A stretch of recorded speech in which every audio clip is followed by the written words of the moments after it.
katanya non-muslim itu kan nggak boleh masuk Mekah ataupun Madinah ya. Jadi sebelum orang-orang masuk itu pada dicek dulu identitas agamanya sebelum diperbolehkan masuk. Tapi beberapa tahun lalu tuh pernah ada wartawan non-muslim, dia nyusup ke Mekah, cuman dia habis itu minta maaf ke umat Islam. Nah di Madinah katanya konon lebih longgar, boleh masuk ke sebagian besar kotanya asalkan nggak masuk area Masjid Nabawi. Nah larangan ini umumnya orang mendasarkan pada ayat Quran surat At-Taubah ayat 28 yang mana bunyi potongan awalnya itu ya ayyuhalladzina amanu innamal musyrikuna najasun fala yaqrabul masjidil harama ba'da 'amihim hadza. Jadi artinya adalah wahai orang-orang beriman, sesungguhnya orang-orang musyrik itu najis, maksudnya kotor gitu. Jadi maka dari itu janganlah orang-orang musyrik itu mendekati Masjidil Haram setelah tahun ini. Nah, larangan ini juga sering dikaitkan dengan hadis Nabi yang diriwayatkan oleh Abu Daud. Nabi bersabda, tidak berkumpul dua agama di Jazirah Arab. Dan juga diriwayatkan oleh Tirmizi, katanya Umar bin Khattab itu mendengar Rasulullah bersabda bahwa beliau mengeluarkan Yahudi dan Nasrani dari Jazirah Arab. Nah, realita ini justru bertentangan dengan gambaran Mekah dan Madinah di era awal Islam karena tempat ini dulunya justru dikenal sebagai wilayah yang relatif inklusif. Jadi Mekah dan Madinah ini adalah pusat perdagangan, jalur perlintasan, dan tempat bertemunya banyak komunitas gitu, berbagai komunitas, lintas keyakinan, dan lintas identitas. Terus kenapa kemudian muncul larangan bagi non-muslim untuk hidup di wilayah tersebut?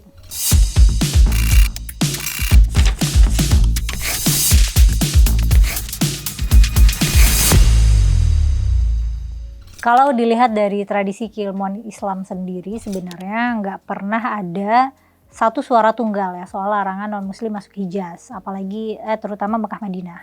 Nah para ulama dari berbagai mazhab itu punya pendekatan yang beda-beda tergantung gimana mereka membaca teks, tergantung gimana mereka membaca sejarah dan realitas sosial di zamannya. Sebagian ulama terutama yang membaca Quran surat At-Taubah ayat 28 tadi secara literal itu berpendapat bahwa larangan itu ya sifatnya mutlak, setidaknya untuk wilayah Masjidil Haram.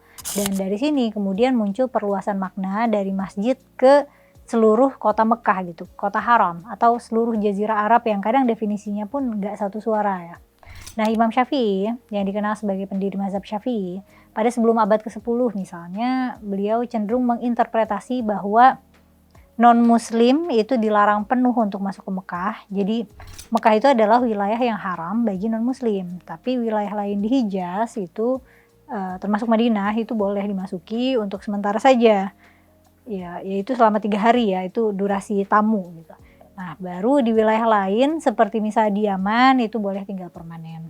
Mazhab Hanafi lain lagi, non-muslim boleh masuk Jazirah Arab, boleh masuk Mekah, tapi nggak boleh tinggal secara permanen. Bolehnya cuma urusan dagang aja, untuk urusan dagang aja. Sementara itu di mazhab Maliki itu melarang sepenuhnya non-muslim tinggal di seluruh wilayah Jazirah Arab.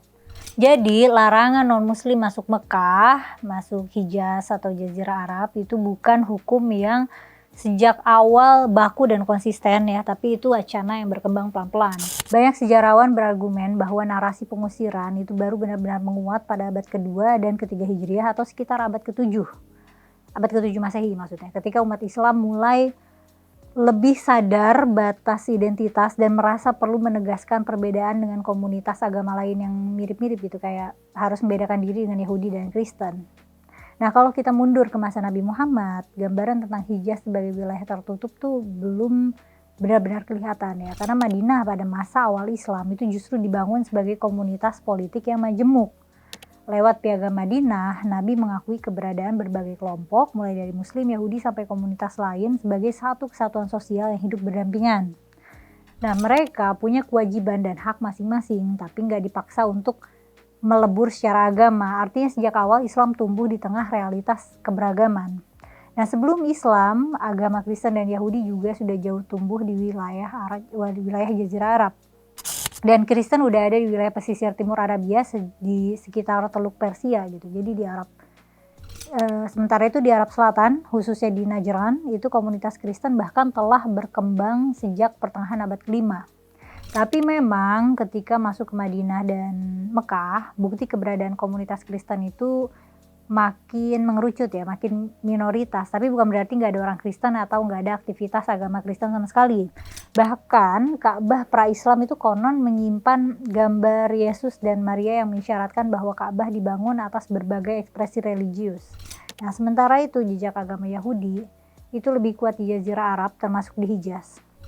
Nah, di Arab Selatan, di Himyar, pada akhir abad keempat Masehi diketahui menganut keyakinan yang dekat dengan Yudaisme, dan mereka juga ada di wilayah-wilayah seperti Khaybar, Taima, Fada, Wadi Al-Qura, dan Madinah. Jadi eksklusivitas Mekah dan Madinah yang kita lihat hari ini itu bukan kondisi dari sananya ya, bukan kondisi dari sananya pada masa pra-Islam, tapi itu adalah hasil perubahan historis.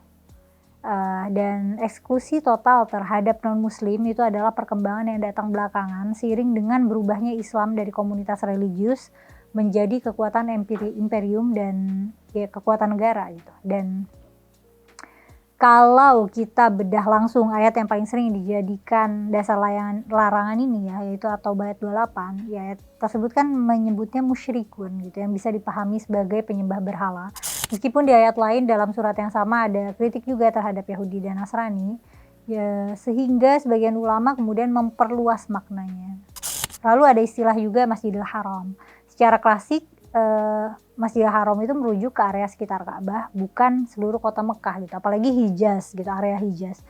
Nah, namun sebagian mufasir awal menafsirkannya itu sebagai seluruh kawasan haram Mekah gitu. Jadi wilayah sakral yang membentang beberapa kilometer dari pusat kota.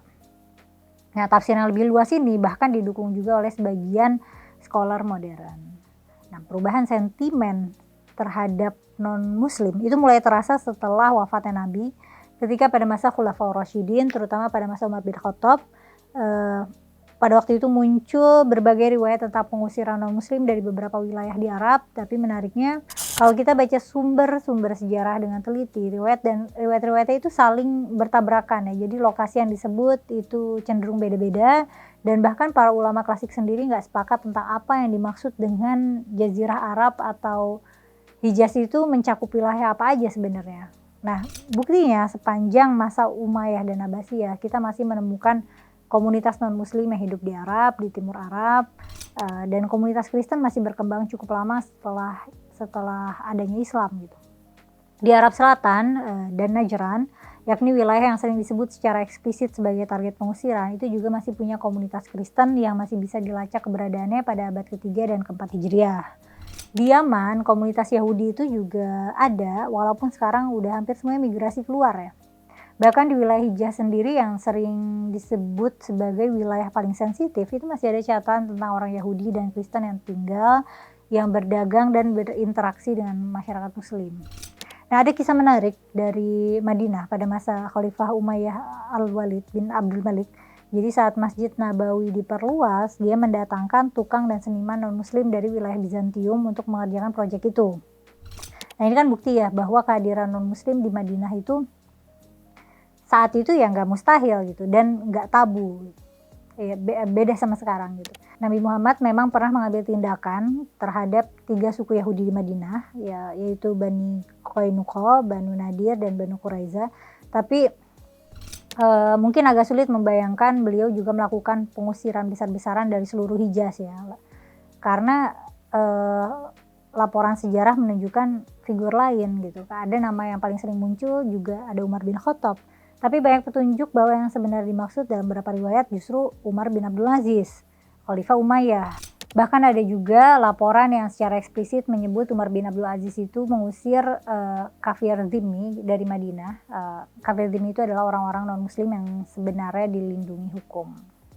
Dan sekalipun kita anggap ada perintah pengusiran dari seorang khalifah, negara Islam awal itu belum punya kapasitas untuk menegakkan kebijakan semacam itu secara menyeluruh gitu. Realitanya kita masih bisa menemukan komunitas non-muslim masih di Jazirah Arab hingga berabad-abad kemudian.